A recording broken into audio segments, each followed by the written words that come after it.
অবশেষে গ্রামের বাসায় চলে আসলাম, আর এসে দেখি যে প্রত্যেকটা ক্ষেতের মধ্যে ধান আর ধান। আবার ধানগুলো পেকেও গেছে, কারো ধান কেটে ফেলছে, কারো কেউ ধান কাটতেছে। ওই যে ওখানে ক্ষেতগুলা করে রাখছে, তারপর হচ্ছে কারো ধান শুকাচ্ছে, এরকম অবস্থা।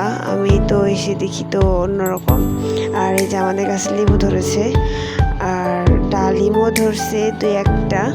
আমি একটু দাদুর বাড়ি থেকে ঘুরে আসি, ওইখানে ওই যে ধান উঠানে রাখছে। আর এখানে দেখেন হাঁসের ছোট ছোট বাচ্চা, একটু বড় হয়েছে। তারপরে হচ্ছে দাদুর বাড়িতে এই যে কাঁঠাল একদম গাছের গোড়া থেকে আগা পর্যন্ত ধরছে।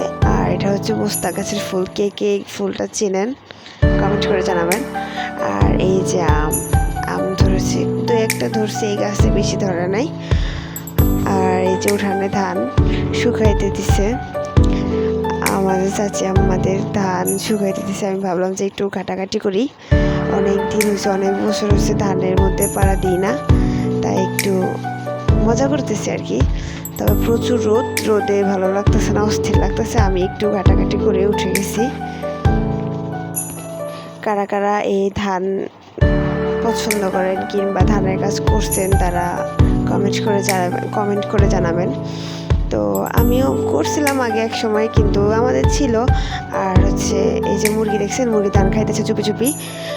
আর এখন তো আর পাই না, তো এখন আমি গ্রামের বাড়ি আসলাম, দেখি যে সবার ধান এসে গেছে। আর এই হাঁসের বাচ্চাগুলো এত ডিস্টার্ব করতেছে, আমি দৌড়াইতেছি, ফুসফুস করতেছি, ছুপ যাই না, দেখছেন। এগুলার আমি দৌড়াইতে দৌড়াইতে ওই পাশ থেকে এই পাশে নিয়ে আসছি, সরেই না। আর এই যে কবুতরগুলো খুব ডিস্টার্ব করতেছে, এদেরকে আমি দৌড়াইতে দৌড়াইতে আমি কোথা থেকে কোথায় নিয়ে আসলাম, এটা সরেই না এখান থেকে। ধান খাবে তো খাবে ভ্যার বাচ্চারা, এখান থেকে ওখানে যায়, নড়ে না সরে না, কিচ্ছু না, শুধু বারবারে আসছে এখানে। এই দেখেন মরিচ গাছে মরিচ হচ্ছে, লম্বা লম্বা মরিচ, কে খাবেন। আর এখানে হচ্ছে আটানাটা ফুল গাছ, এই যে আবারও এখানে আসছে। আর দেখেন প্রচুর আম ধরছে, দেখছেন। কার কার গাছে এত পরিমাণে আম ধরছে, কিংবা এই বছর আম ধরছে কিনা কমেন্ট করে জানাবেন। এটা হচ্ছে যাদের ধান আমি করছিলাম, ওনাদের গাছ উঠানের উপরে। তো সবাই ভালো থাকবেন, কার কার গ্রাম ভালো লাগে কমেন্ট করে জানাবেন।